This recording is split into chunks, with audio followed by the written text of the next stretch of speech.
தமிழகத்தின் 7 மாவட்டங்களில் இன்று கனமழை பெய்யும் என்று சென்னை வானிலை ஆய்வு மையம் தகவல் வெளியிட்டுள்ளது.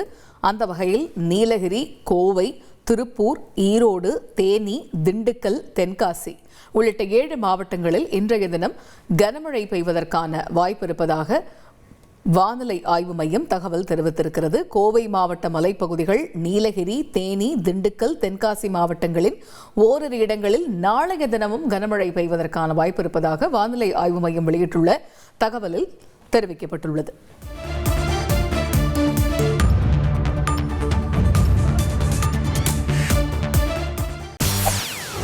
செய்திகளை உடனுக்குடன் தெரிந்து கொள்ள உடனே சப்ஸ்கிரைப் பண்ணுங்க.